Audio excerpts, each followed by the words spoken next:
다시 마태복음으로 돌아와서 오늘은 마태복음 8복 중에 마지막 복에 대해서 말씀을 보고자 할 때 의를 위해 박해받는 자가 받는 복에 대해서 보고자 합니다. 사람들은 자기가 꼭 가지고 싶은 것은 가지고야 말지요.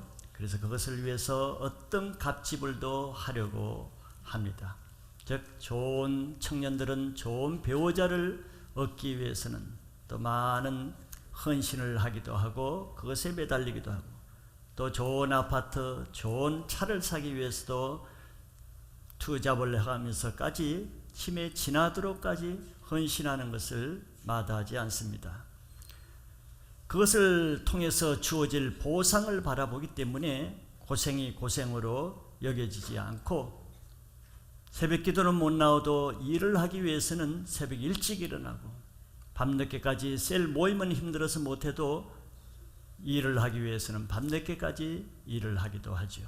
세상에 채워질 것, 세상에 얻을 것이 있으면은 자기 육신을 헌신할 수 있기 때문에 그렇습니다. 그래서 자기를 위해서는 개인 쉴 시간도 없고 누릴 시간도 없고 가족과 함께할 시간이 없어도 그런 희생을 감당하면서도 불평하지는 않습니다. 얻는 것이 있기 때문이죠. 세상에 좋은 것을 얻기 위해서도 우리는 갑질이 필요하다는 기본적인 원리를 알고 있는 것이죠. 하나님 나라의 영적인 상급도 같은 것입니다. 천국은 그냥 주어지지는 않죠. 그에 따른 갑질을 하는 사람만 주어집니다. 그래서 예수님은 좋은 진주를 얻고자 하는 사람은 진주를 본다고 해서 얻어지는 것이 아니고 진주를 만났으면은 자기의 모든 소유를 다 파는 사람만 그 진주를 살 수 있다고 말씀하셨죠. 그래서 천국의 좋은 것, 천국의 상급을 얻고자 하는 사람도 하나님을 위해서 자기 갑질을 투잡 아니라 쓰리잡까지도 해가면서 그렇게 하는 사람이 많이 있죠. 자기 직장을 다니면서도 또 가사일을 하면서도 아이를 키우면서도 그 시간을 쪼개서 또 영혼을 전도하기도 하고 없는 시간, 잠잘 시간도 부족하지만 또 교회에 나와서 기도하는 시간을 가지기도 하고 자기도 바쁜 일이 많이 있지만 그것을 희생하고라서라도 셀 모임을 이루고 교회 봉사를 하는 것은 영적인 더 큰 것을 얻기 위해서는 그런 갑질이 필요하다는 것을 알기 때문에 그렇게 하는 것이죠. 어리석어서 그렇게 하는 사람은 아무도 없습니다. 그러나 천국에 소망이 없는 사람은 세상을 위해서는 그보다 더 큰 고난과 더 큰 시간을 헌신하면서도 주님 때문에 드려지는 시간과 고난은 달가워하지 않고 오히려 불평하고 포기하는 것이죠. 그래서 자기가 원하는 것을 위해서 희생을 하게 되고 자기가 원치 않는 것을 위해서는 시간이 있어도 시간을 드리려고 하지 않게 되죠. 자, 오늘 말씀은 8번째 복음 바로 천국을 위해서는 어떤 갑질이 요구되는가 하는 예수님의 말씀입니다. 하나님 나라의 상급을 위해서 살고자 한다면 주님을 위한 갑질도 해야 되는 것을 믿을 뿐더러 그런 실제적인 삶을 살 수 있기 바랍니다. 그래야 신앙에 실제적인 얻는 것이 있게 되기 때문에 그렇습니다. 그럼 그것이 무엇인가 하면 본문에 예수님이 말씀을 해주죠. 첫째는 의를 위해서 박해라는 갑질을 해야 된다는 것이죠. 우리는 이 땅에서 하나님의 의를 위해서 살려고 할 때는 필연적으로 따르는 갑질이 있는데 그것이 바로 박해, 좋지 않은 갑질입니다. 핍박과 고난이라는 갑질이 요구된다는 것이죠. 왜냐하면 예수님을 세상이 미워하기 때문에 예수님을 미워하는 그 세상이 예수님을 믿는 우리도 미워하기 때문에 그런 갑질이 요구되는 것입니다. 예수님이 친히 그 이유를 이렇게 설명해 주셨습니다. 요한복음 15장 18절 19절에 보면은 세상이 너희를 미워하면은 너희보다 먼저 나를 미워한 줄을 알라 그랬어요. 세상이 우리를 왜 미워하겠습니까? 자기 자식이고 자기 형제고 또 자기 가까운 같은 직장 직원이고 이웃이고 한민족인데 왜 미워하겠어요? 특별한 죄를 짓지 않은데 그 이유는 바로 너희를 미워할 일은 없어도 바로 나를 미워하기 때문에 너희를 미워하는 것이라 그랬습니다. 그러면서 예수님은 또 19절에 이렇게 설명을 하죠. 너희가 세상에 속했다 그러면은 세상이 자기의 것을 사랑할 것이나 너희는 세상에 속한 자가 아니요 도리어 내가 너희를 세상에서 택하였기 때문에 세상이 너희를 미워하느니라. 너희가 세상에 속했다 그러면은 너희를 세상이 미워할 이유가 어딨냐는 거죠. 너무 당연한 것이죠. 여러분들의 몸이 교회에서도 생각과 여러분들의 행동과 그것이 세상을 따라 세상대로 하면 세상이 여러분들을 미워할 리가 어디 있겠습니까? 오히려 여러분들을 좋아하겠죠.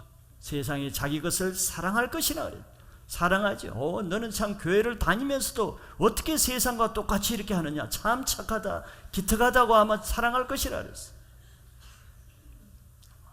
그러나 너희는 세상에 속한 자가 아니요 도리어 내가 너희를 세상에서 택했기 때문에 세상이 우리를 원수시하는 것이죠.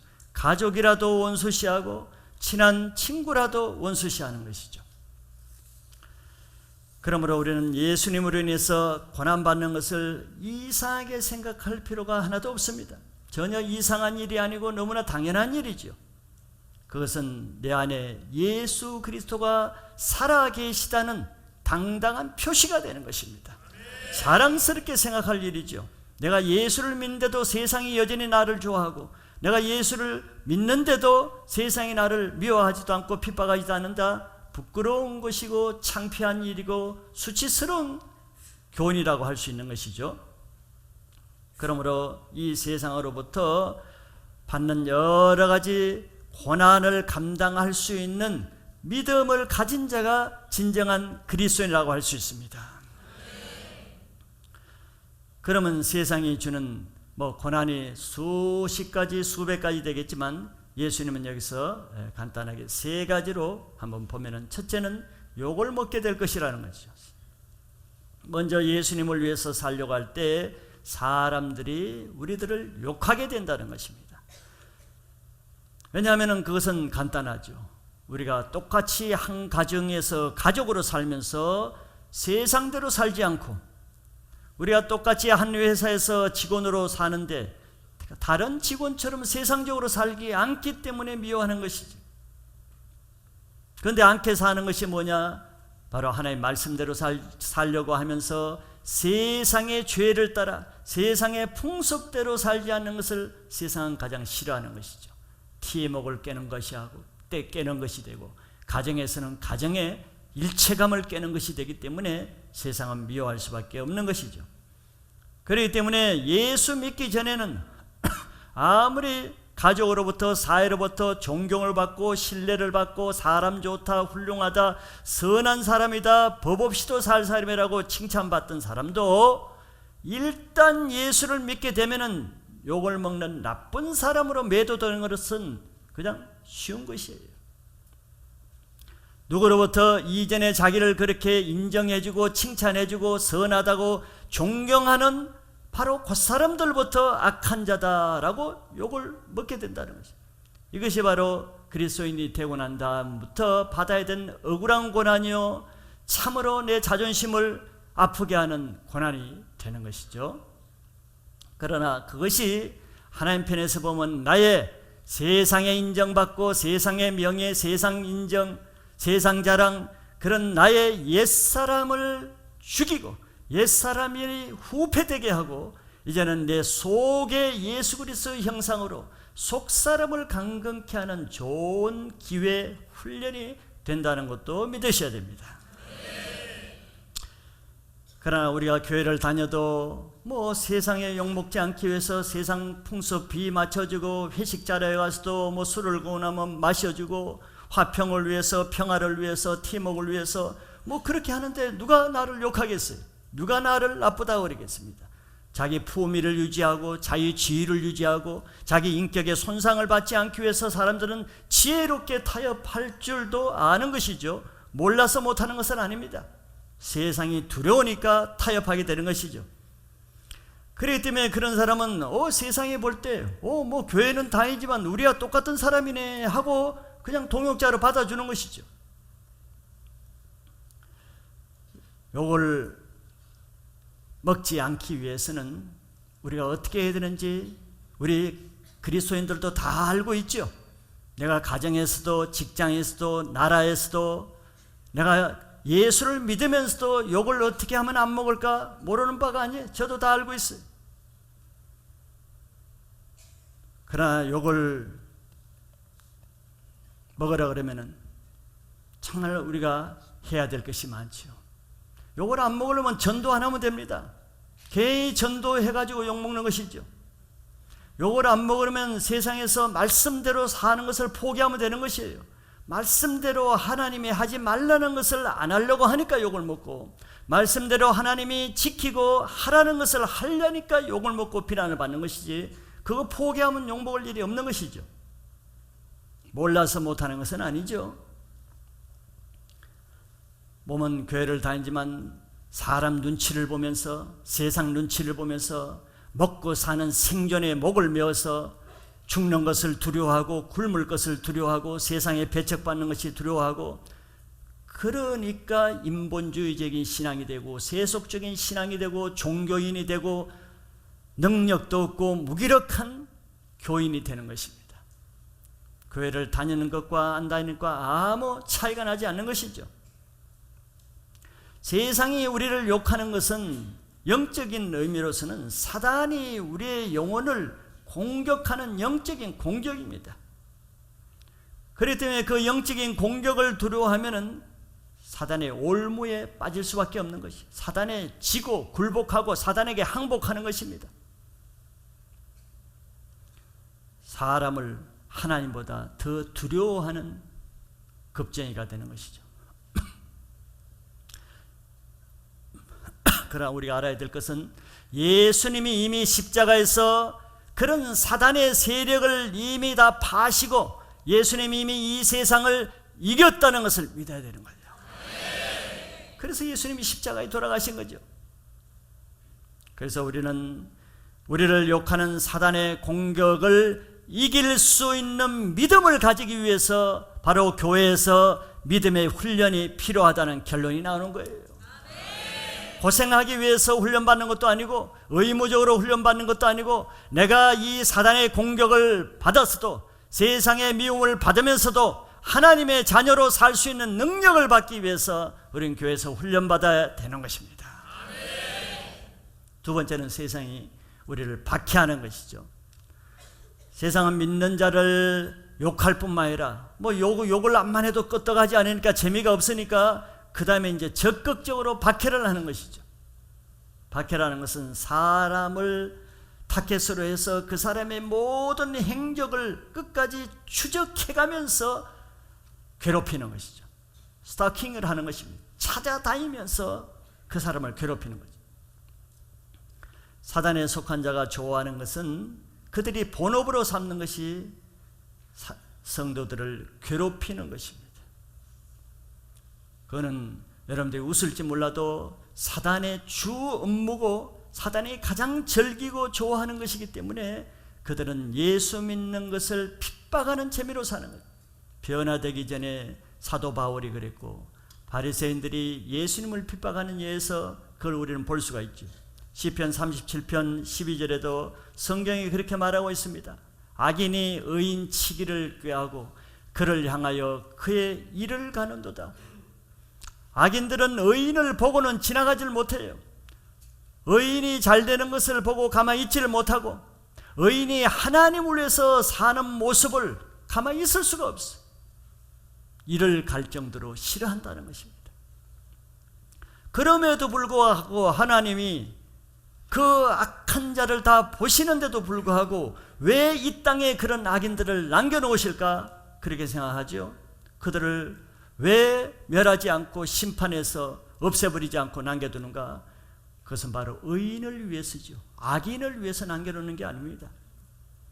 이 땅에 악인을 남겨놓는 것은 의인을 훈련하는 도구가 필요하기 때문에 악인을 잠시 쓰는 것이죠. 악한 자는 의인을 박해하는 자체를 즐기기 때문에 의인을 훈련하는 일에는 절대 게으르지 않습니다. 적극적으로 헌신적으로 의인을 훈련시키기 때문에 가장 좋은 의인의 훈련 도구죠. 그래서 하나님께서 악한 자들을 통해서 의인들이 상급받게 하는 도구로 쓰시는 것입니다. 그래서 악인들을 불평할 이유가 없어요. 시편 37편에 보는 악인들의 행악자들에 대해서 불평하지 말라 그랬습니다. 이 박해는 사람의 믿음의 정도에 따라 다 다르죠. 하나님은 성도가 받는 이 모든 박해를 다 아십니다. 모르는 게 아니에요. 또 막을 수 없어서 허용하시는 것이 아닙니다. 그래서 하나님은 그 박해를 다 보시고 조절을 하고 관리를 하시죠. 그것은 바로 박해를 하되 각자의 믿음의 분량에 따라서 감당할 만큼만 허용하신다는 것입니다. 만약에 감당하지 못할 것이 그에게 주어지면은 어떻게 한다 그랬습니까? 피할 길을 내어서도 감당케 하신다는 거예요. 이게 우리를 사랑하시는 하나님의 마음입니다. 그렇기 때문에 각 사람에게 주어지는 박해의 정도가 하나님이 인정하시는 그 사람의 믿음의 분량이 되겠죠. 하나님은 우리의 믿음의 분량을 다 아시는 거예요. 저 사람의 믿음이 어느 정도고 이 사람의 믿음이 어느 정도인가를 보시고 그 믿음의 분량만큼만 박해를 허용하셔요. 그러니까 염려할 필요가 없다는 거예요. 나는 믿음이 적은데 염려하지 않아도 돼. 믿음의 적은 분량 이상을 주질 않습니다. 감당할 만큼만 주시는 거죠. 그 믿음의 분량이 곧 하나님 나라의 상급의 분량으로 결정된다는 것이에요. 그렇기 때문에 고난은 그것을 감당하려고 하는 사람에게는 하나님 나라의 상급이 되지만서도 그것을 감당하지 못하는 자에게는 시험거리가 되는 거죠. 이 고난은 또 한 번 통과한다고 해서 평생 동안 끝나는 것이 아니고 일생 동안 끝나지 않는 믿음의 훈련 과정입니다. 그렇기 때문에 이 세상에서는 고난이 없기를 기대한다는 그 자체가 더 큰 고난이 될 거예요. 그러므로 이런 환난의 과정을 많이 통과하는 사람일수록 믿음이 강해지고 믿음이 강해질수록 하늘나라의 상급이 크다는 것도 믿으시길 바랍니다. 그렇기 때문에 박해가 없기를 바라는 그것은 비겁한 신앙이요 나약한 불신앙일 뿐인 것입니다. 그러나 그 박해를 이길 수 있는 믿음을 가진다 그러면은, 그것을 이기기를 원한다 그러면은 주님이 그 박해를 이길 수 있는 능력도 주시는 분이라는 것도 믿으셔야 돼요. 마지막 세 번째 박해는 거짓된 악한 말로 공격한다는 거죠. 세상은 예수님을 따르는 자를 정직한 말로 있는 그대로 사실을 가지고 공격하지 않습니다. 왜? 사실을 가지고 공격할 거리가 없기 때문에. 악한 자들이 다니엘의 약점, 허점, 실수를 찾아가지고 공격하려고 모든 행적을 조사했는데 먼지 하나도 나지 않는 거예요. 그러니까 거짓으로 꾸며서 그를 고소하죠. 예수님도 그런 말씀을 하십니다. 사단에 속한 자는 정당한 것으로, 잘한 것으로, 있는 것으로 말하는 것이 아니라 거짓된 속임수로, 없는 것을 만들어서 모함하는 방법으로, 있지도 않는 것으로, 허황된 것으로 공격한다는 거죠. 왜 그렇겠습니까? 사단의 본성, 사단의 성품은 거짓의 압이라고 말하죠. 거짓이 본성이에요. 여러분들은 진실한 것이 본성이죠. 가끔 실수로 거짓이 나올 수는 있어도 거짓이 본성이 되면 안 되는 거예요. 그건 사단입니다. 이것이 성도가 받는 억울하고 기가 막힌 애매한 고난이죠. 있지도 않은 일로, 하지도 않은 일로 모함을 만들어서 악하게 거짓말로 하는 거죠. 그것이 성경에 많이 나오잖아요. 대표적인 것이 이 사단의 딸 이세벨을 들 수가 있죠. 아합의 아내인 이 악한 이세벨은 아합이 마음이 약해가지고 나봇의 포도원을 얻고자 할 때 나봇을 제껴놓고 자기가 나가서 그 의로운 나봇의 포도원 땅을 갈취하기 위해서 의로운 나봇이 하지도 않는 악한 말을 거짓 증거해서 거짓 증인들을 세워서 악한 나봇을 모함함으로 죽입니다. 이게 이세벨의 영, 사단의 영이 하는 대표적인 모습이죠. 여러분들 선거철마 되면은 또 사람이 싸울 때 보면은 얼마나 흑색 선전을 많이 합니까? 그들이 어디서 나온 것이겠어요? 자, 이렇게 영적 세계에서는 항상 악한 자가 의로운 자를 핍박하는 원리라는 것이죠. 우리가 정당하게 보면 반대가 되어야 되지 않아요? 정당한 원리는 사실 의로운 자가 악한 자를 책망하고 핍박해야죠. 너 왜 이렇게 악하게 사느냐? 왜 이렇게 거짓되게 사느냐? 그런데 영적 세계, 이 세상의 영적 세계에서는 사단이 거꾸로 하는 세계이기 때문에 반대로 악한 자가 항상 의로운 자를 핍박하고 괴롭히는 원리로 산다는 것입니다. 그래서 하나님 앞에 여러분들이 의롭게 살고자 마음만 먹어도 사단은 이미 다 그 마음을 알죠. 마음 먹기가 어렵습니다. 결심하기 어려워요. 여러분들 내일부터 내가 새벽기도 나가야겠다 함부로 하지 마세요. 미리 합니다. 오늘 밤에 고열을 주고 아기가 아프고 남편이 핍박하고 어려운 사건이 일어날지도 모르는 것이에요. 왜? 마음만 먹어도 아는 거예요. 마음만 먹어도. 하나님 앞에 의롭게 살고자 하면은 벌써 먼저 여러분들이 가까운 가족들로부터 아마 미움과 핍박을 받는 일이 있을 수 있습니다. 불신 가족만 핍박하는 게 아니에요. 교회를 다녀도 믿음이 없는 가족, 세상적인 가족, 인간적인 가족으로부터 불신자보다 더 큰 미움과 핍박을 당하는 일이 많이 있죠.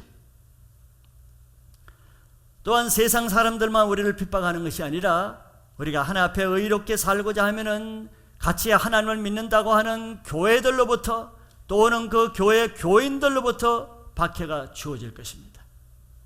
진실되게 정말 말씀대로 이번에 한번 내가 하나님 앞에 살아야겠다고 하면은 그렇지 않는 교회로부터 벌써 공격이 들어올 거예요. 저 교회 이상하다 그럽니다.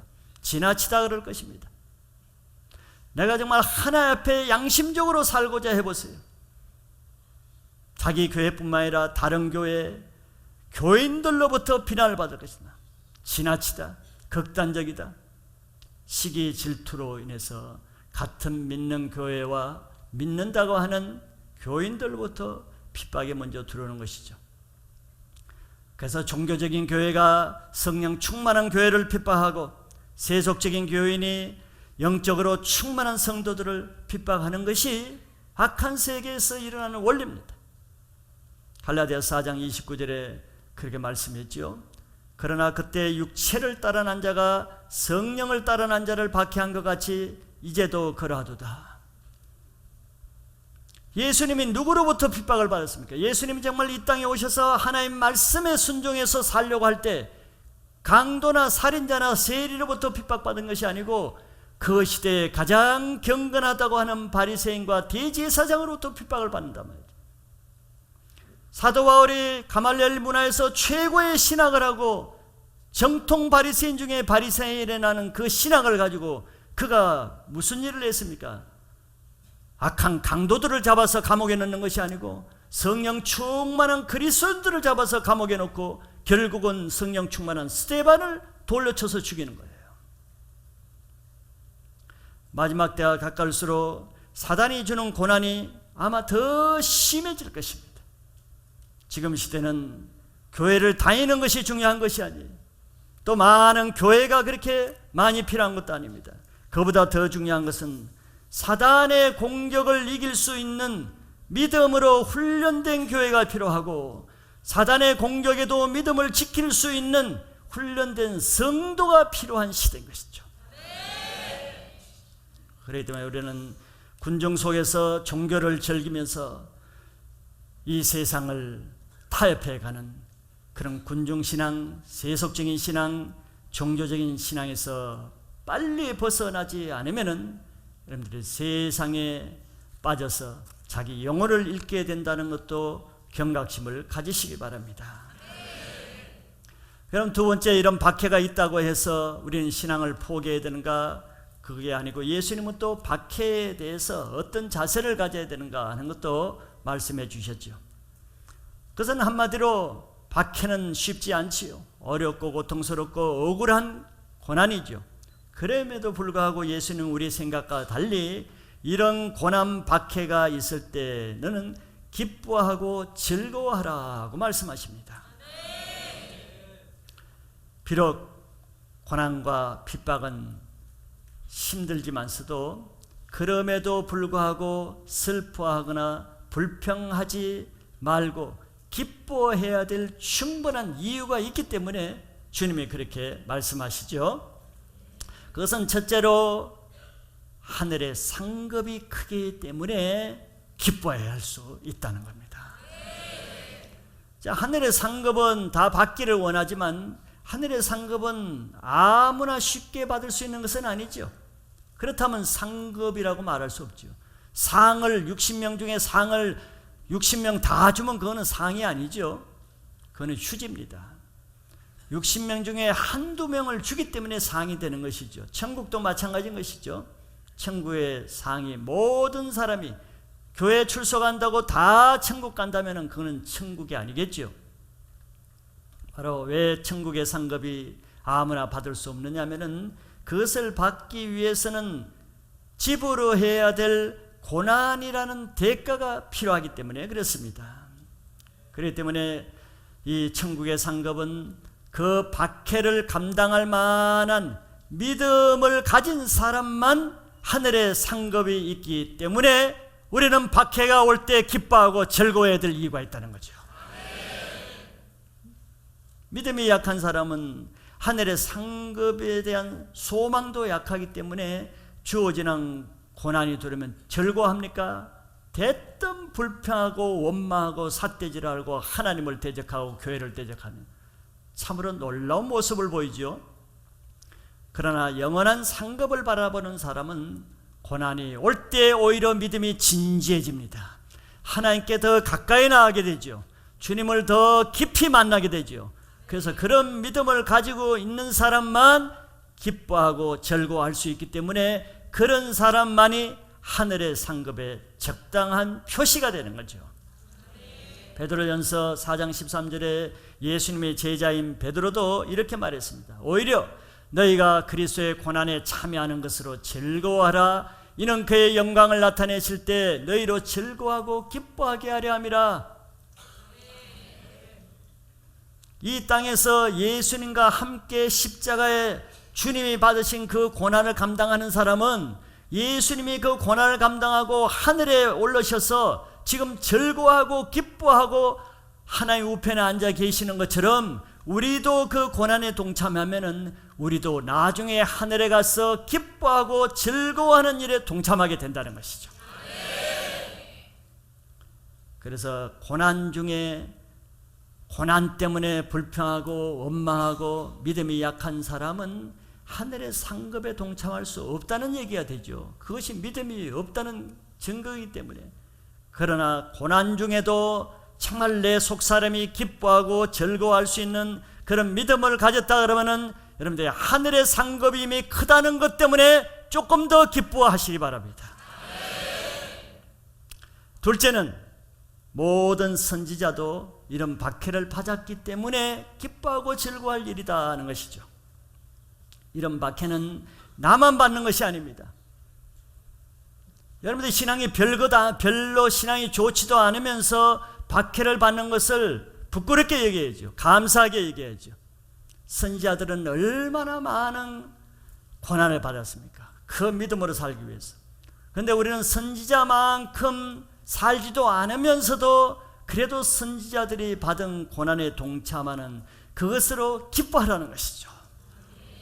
왜 이런 고난은 다 선지자들이 하나님의 상급을 받기 위해서 그런 고난을 감당했기 때문에 너희도 하늘의 상급을 받기 위해서는 선지자들이 받은 고난에 동참하라는 것입니다. 그러므로 우리에게 주어진 고난에 두신 하나님의 뜻을 알면은 여러분들에게 지금 모든 사람이 아마 고난이 없는 사람이 없을 거예요. 고난은 두 가지가 있죠. 자기 죄로 인해서 받는 고난이 있는 반면에 하나님의 의로 인해서 받는 고난이 있는데, 자기 죄로 인해서 고난을 받는다면 회개하고 땅을 치면서 통곡하고 돌아올 것이요, 내가 하나님의 의로 인해서 고난을 받는다면 여러분들 그것 때문에 기뻐하고 행복한 신앙이 되시기를 축복합니다. 큰 세 번째로는 박해받는 자에게 어떤 복이 있는가 하는 것을 예수님이 결론적으로 말씀하십니다. 의를 위해서 박해받는 자에게는 천국이 복으로 주어진다는 거죠. 천국 하나님 나라죠. 천국은 교회만 다닌다고 가는 것도 아니고, 성경을 많이 안다고 가는 것도 아니고, 많은 일을 한다고 가는 것도 아니죠. 많은 사람이 거기서 착각을 합니다. 그래서 예수님이 그런 착각하는 사람이 예수님 시대도 많았기 때문에 천국은 어떤 사람이 가는가 분명히 말씀해 주고 있죠. 마태복음 7장 21절에 보면 천국이 어떤 사람이 가는가, 나더러 주여 주여 하는 자마다 다 천국에 들어갈 것이 아니래. 다만 하늘에 계신 내 아버지의 뜻대로 행하는 자라야 들어가리라. 하나님의 뜻, 아버지의 뜻대로 행하는 자라야 들어간대요. 이게 무슨 뜻이겠어요? 뭐 쉽죠? 하나님의 뜻대로 행하는 자. 그럼 오늘 말씀과 이것이 어떻게 연결되겠습니까? 오늘 말씀에는 의로 인해서 핍박을 받는 자가 천국을 들어간다 그래 놓고, 또 예수님은 여기에서는 하나님의 뜻대로 행하는 자가 천국 간다고 했습니다. 그것은 같은 말이죠. 내가 하나님의 뜻대로 살고자 할 때는 필연적으로 박해와 고난과 미움이 따를 수밖에 없는 것이죠. 내가 하나님의 뜻대로 살지 않으니까 어떤 박해와 핍박과 고난이 없는 것이지. 여러분, 양심적으로 오늘 말씀을 듣고 오후부터 나가서 하나님 말씀대로 살려고 해보세요. 왜 핍박이 있는가를 피부로 체험하게 되겠죠. 그래서 주님으로 인한 그 고난을 감당할 믿음이 있는 사람만 천국에 들어갈 수 있다는 결론이 되는 것입니다. 박해받는 자에게 주어지는 이 복이 천국을 준다 그래 놓고, 여덟 번째 마지막 복이, 우리가 처음에 팔복의 처음 복이 뭐냐면은 심령이 가난한 자라고 말했는데, 심령이 가난한 자에게도 주는 복이 같지요. 천국이 그들의 것이며 그랬습니다. 같은 복을 첫째 복하고 여덟째 복이 같습니다. 왜 같겠습니까? 같기 때문에 같죠. 내용이 같다는 것입니다. 즉, 이 땅에서 의를 위해서 살고자 하면은 핍박과 고난이 따르게 되고, 핍박과 고난이 따를 때 내 심령이 상하고 가난하게 되죠. 그렇게 심령이 고난과 핍박으로 가난해져야 하나님의 뜻대로 살게 되고, 그렇게 하나님의 뜻대로 살게 되는 사람에게 천국을 복으로 준다는 것이에요. 같은 것이라는 거죠. 심령이 부한 사람 왜 부하겠어요? 고난을 받지 않으니까, 고난을 회피하고 고난을 도망가니까, 하나님 뜻대로 살려고 하지 않으니까 심령이 기름기가 끼어서 부하는 것이죠.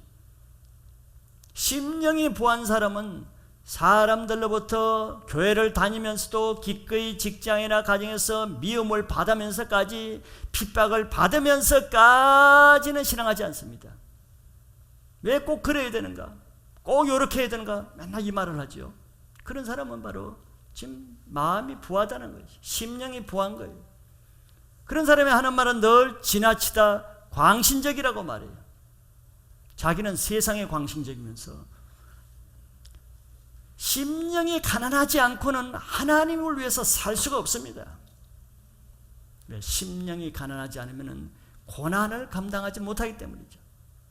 그 사람들은 아직 천국에 산 것보다 세상을 사랑하는 것이 더 크기 때문에 고난을 원치 않습니다. 그래서 천국은 아무나 들어가지 못한다는 거예요. 천국 들어가는 게 쉬운 게 아닙니다. 주일날 교회 와서 늦지막이 와서 한번 참석하고 한다고 천국 첫 계단에 올라가는 게 아니에요. 오직 주님만을 믿는 훈련된 믿음으로 천국을 가는 거예요. 세속적인 믿음, 인간적인 믿음, 일시적인 믿음, 믿음에도 종류가 많은데 그런 믿음이 아니고 주님을 위해서 핍박을 감당하고도 남을 만한 살아있는 그 믿음이 있어야 천국을 간다는 거죠. 그런데 그 믿음은 다른 어떤 세상을 믿는 것도 아니고 지식을 믿는 것도 아니고 오직 예수 그리스도가 나의 주라는 것만 굳게 믿는 믿음이 그 믿음이고 그 믿음만이 고난을 이길 수가 있는 거죠. 마태복음 10장 22절에 보면은 또 너희가 내 이름으로 말미암아 모든 사람에게 미움을 받을 것이나 끝까지 견디는 자만 구원을 얻는다는 거예요. 누가 끝까지 견딜 수가 있겠어요? 세상적인 믿음, 내가 좀 축복 주니까 아이 잘되게 위해서 내가 교회를 다니고 새벽 기도를 하고, 그런 믿음 가지고는 끝까지는 견디지 못해. 아이가 잘못되면 믿음 끝나는 거예요. 축복이 끝나는 순간 믿음도 끝나는 거예요. 오직 사나 죽으나 예수가 나의 구원자고 예수가 나의 영원한 왕이라는 예수 그리스도의 십자가 중심의 믿음이 확실한 사람만 어떤 환경, 환난, 고난이 와도 흔들리지 않고 끝까지 견디는 믿음이 주어지는 것입니다.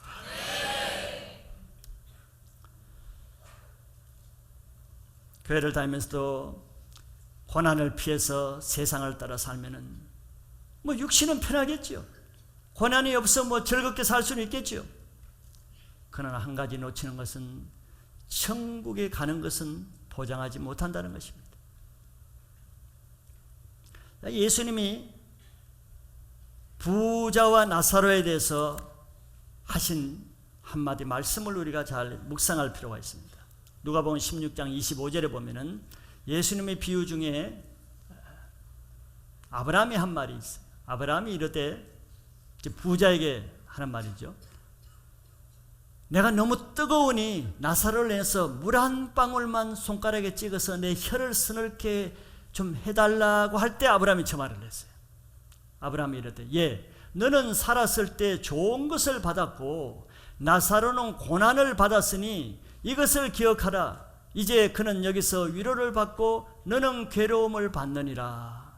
그런데 이것이 무슨 얘기겠어요? 이것을 인간적으로 해석하면은 고난 받는 사람만 천국 가고 세상에서 좋은 것만 받고 잘 먹고 잘 사면은 천국 못 간다, 이렇게 받아들일 수가 있겠지만 그런 것이 아니죠.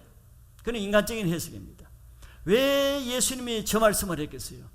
부자는, 너는 좋은 것을 먹었잖아. 맨날 너 좋은 자색 옷을 입고 맨날 잔치하면서 좋은 걸 먹고 좋은 걸 구경하고 고생 없이 안락하게 좋게 편안하게 그렇게 살았지 않느냐.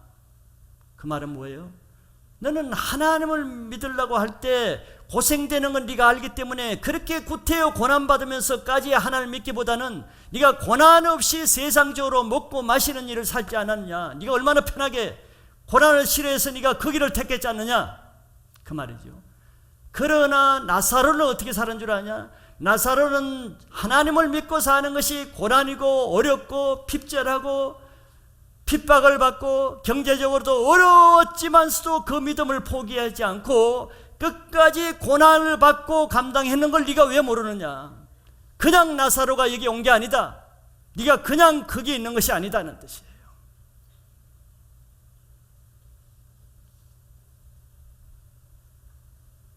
예수님은 이 땅에서 좋은 것을 포기하지 못해, 즉 기독권을 포기하지 못해서 고난을 배척하고 고난 없이 뭐 이 세상에 잘 살 수가 있지, 편안하게 살 수는 있지.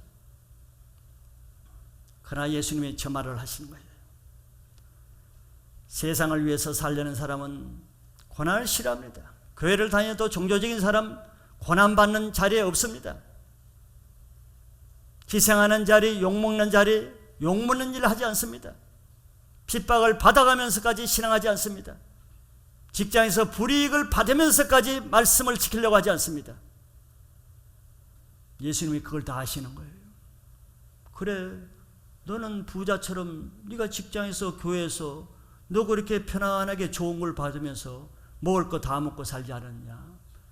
그러나 이 나사로는 너와 같은 시대에 같은 너의 집 마당에서 살았지만 하나님을 믿기 위해서 그 고난을 감당한 것을 네가 알아라는 거죠. 고난을 싫어하면은 우리가 신앙할 수가 없어요. 고난을 싫어하고 핍박을 싫어하는데 어떻게 욕먹으면서 전도할 수 있겠습니까? 어떻게 한 사람을 오해를 받고 욕을 먹지 않으면서 일대를 하고 한 영혼을 도울 수가 있겠어요? 내가 아무 잘못 없이 내 체면을 깎이고 자존심을 상해가면서 말도 안 되는 소리로 나를 공격하고 미워하는 그런 영혼들을 내가 왜 도울 필요가 뭐가 있어? 고난받을 생각, 미움을 받지 않을 생각하면 내가 하나님을 위해서 할 일이 하나도 없는 거지. 그 대신 남을 판단하고 미워하고 대적하고 욕하고 책망하고 핍박하는 악한 도구로 쓰임받을 일밖에 없는 거예요. 천국에 들어가는 것이 쉽다면은 천국은 악인과 의인이 차별 없이 들어가는 아주 불공평한 나라가 될 것입니다. 그렇다면 우리가 애써서 갈 필요가 없겠죠. 그런 불공평한 나라는 왜 가겠어요? 그러나 하나님은 성경에서 알곡과 쭉정이를 같은 곳간에 절대 넣지 않는다 그랬습니다. 알곡과 쭉정이를 분명히 구분하신다 그랬고, 악인이 의인의 회중에 아무 대가 없이 결코 들어올 수 없다고 시편 1편에서 말하죠. 구별하신다는 거예요. 그래서 천국은 공평한 나라는 것이죠. 그래서 하나님은 의를 위해서 핍박을 감당할 수 있는 참 믿음을 가진 사람은 천국에 들어가게 하시고, 그런 고난이 싫어서 감당하지 않는 사람은 주님을 떠나게 하잖아요. 교회를 떠나게 하고 믿음을 떠나게 하잖아요. 그러므로써 천국에 들어오지 못하게 하는 공평한 나라가 하나님의 천국이라는 것을 보여주는 것입니다. 지금 현재 여러분들에게 주어지는 고난 앞에 내가 천국에 들어갈 수 있는 믿음을 보여주셔야 됩니다. 왜? 주님은 우리의 믿음을 지금 보고 계시기 때문에 그런 거죠.